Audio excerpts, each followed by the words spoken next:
watching today on eNCA. This is our Sunday focus, and we are focusing on the arrests, trying to peel really at the many layers of the story around the unrest in July 2021, including the latest arrests that we have seen. 34 people, and you add that to the original number of 19 that police kept telling us that they considered those people to be instigators. That 19 at various stages of their court appearances. Now add this number, 34 rounded up in the last few weeks, particularly in KwaZulu-Natal.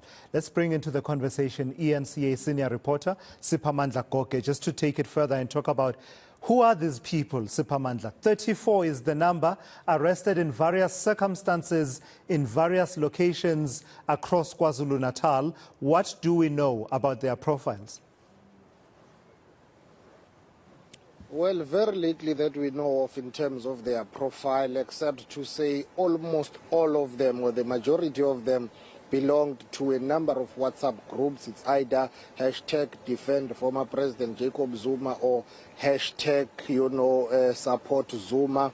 And, the majority of them were part of those WhatsApp groups. I think in question here we're talking about 2 or more WhatsApp groups that the accused persons are alleged to have been belonging to. So we've been trying to unpack the profiles here to say, according to the police and the Hawks, they expect that a total of 84 to 86 suspects will be arrested regarding the 2021 July unrest. Now, the question is, who are the accused persons in this matter? What is it that they have in common? How are they linked to the alleged, or should I say, how are they linked to the crime that happened in July 2021? Because the majority of them are charged with, conspiracy to incite public violence. Others will face charges of arson. And if you look at that, you can see that the charges, they range from that, public violence, conspiracy to commit public violence, and then arson. But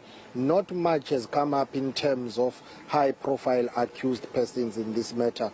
All those that have been arrested for now appear to be not too high profile. The reason I'm saying that is that, of course, you would have a number of them belonging to the ANC Youth League in KwaZulu-Natal. As we speak, one of the accused persons is the deputy chairperson in one of the regions of the ANC. In fact, if I'm not mistaken, in the North Coast, that is the Musadladla region, Bangeni and Richards Bay. So apart from that high-profile ANC Youth League deputy chairperson in that region, there is no one at this stage who appears to be high profile. However, there are other members of the ANC Youth League that have been arrested in that regard. But also you have other people who are like, professionals. I'm talking about teachers here. I'm talking about general workers. Of course, there is one accused person who works at the office of one of the politicians in KwaZulu-Natal, in eThekwini Metro,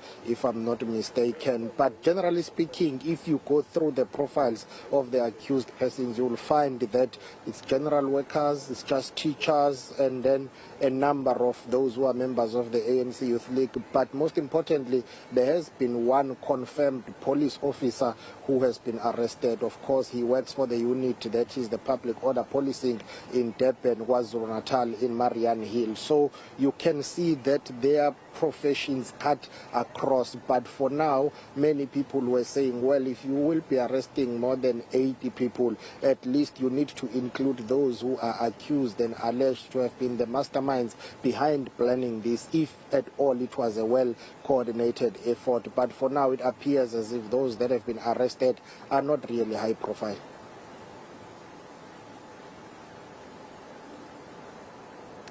Siphamandla, what's this talk about some of the accused reportedly approaching the public protector? What's that about? Well, initially there were talks that, when the majority of the accused persons, I think out of these 34 that is arrested, there were talks that some were contemplating approaching certain institutions, including the Office of the Public Protector, complaining about the nature of the arrest, the manner in which they were arrested, arguing that the Hollywood style of it. But we spoke to the Office of the Public Protector to inquire if it has been approached by some of the accused persons in this matter. And of course, the Office of the Public Protector said, well, they have not received anything official or formal. The only complaint that was lodged with the Office of the Public Protector dates back to 2021, whereby one NGO approached the office on behalf of one person who was accused at the time, was arrested and accused. Her gadgets were confiscated by the Hawks, and then she had initially asked the NGO to assist in retrieving those gadgets. Our viewers would recall that the name of a Twitter user with an account is PTPT Evaluator. That's the character or the person who had initially asked the NGO to assist her in terms of getting her gadgets back from the Hawks, because when this thing started, Police Minister General Begicele at the time had said they were looking at about 12 alleged instigators. A number of people were arrested last year, but not the amount, or rather the number that was mentioned by the police. However, those that were arrested, some of their cases are still ongoing. So we inquired with the Office of the Public Protector to say how many people have approached you. It turns out that only one, and that is the case which is related to last year's arrest. Let's take a listen to the spokesperson of the Office of the Public Protector. Well, the Public Protector was approached by just one complainant, and that is in relation to the matter you are referring to. It wasn't lodged by the person or the holder of that profile on Twitter. Instead, it was launched by a non-profit organization called Democracy in Action, and this was mid-September last year. And at the core of the complaint was the allegation that in effecting that arrest, the Directorate for Priority Crime Investigation, or the Hawks, abused their power. And that was also linked to the alleged unlawful confiscation of devices, including memory sticks and cell phones and so forth. And so we launched an investigation immediately thereafter, and that investigation is still ongoing as I speak to you, but it is nearing completion. But all that I can say for now is that it is ongoing. And as I said, that was the only investigation. We haven't been approached by any other person that was affected by the arrests carried out by the police in that matter, whether here in eThekwini or at our head office in Pretoria.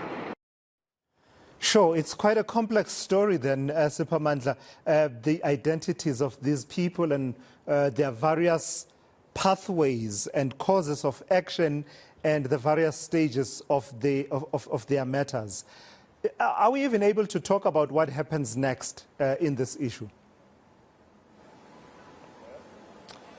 The only thing that we can talk about is that we expect more arrests, and that is based on what the police have told us. But it appears as if this will be one of those cases whereby if it doesn't take a long time to successfully prosecute, you are likely to have some of the accused persons walking, in a sense that if you engage with lawyers in these cases, they will tell you that it appears that the police and the Hawks were under pressure to be seen to be doing something, and therefore, yes, investigations have been going on since last year, but they are questioning the manner in which these arrests are effected, and they are saying it appears as if the police were under pressure to be seen to be doing something, and some of these cases may be successfully prosecuted in court and others may not really be that successful. So for now, the only thing that we can talk about, of course, the merits of the cases will be unpacked inside the courtroom. But for now, we can say that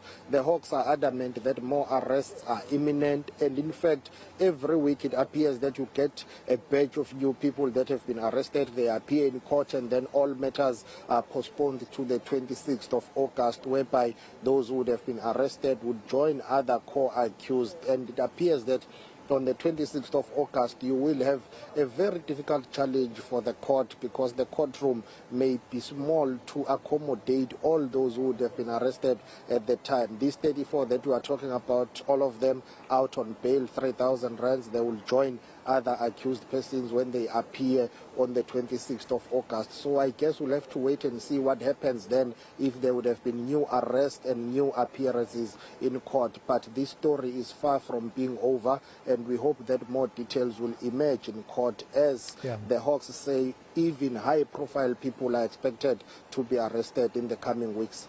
Yeah, you're absolutely right. The story is far from over, Siphamandla. If we're working on the number that was given by the police minister of just over 84, 86, thereabouts, people that he said they were looking for, and from that number we isolate 19. That was the original number, the list that he provided to Parliament, and called them instigators. Then now the 34, it just tells you that we still have some way to go in terms of the arrests, but also in terms of the court appearances that you mentioned. More to come of that conversation in just a moment. Our reporters, Siphamandla Goge, Govan Whittles, as well as Dasen Thathiah, joining this conversation with us, as well as a bit later on talking to Yakis Liers of the Institute for Security Studies, reflecting on what it all means. All these arrests, are they getting us any closer to justice for what happened in July 2021? Stay with us.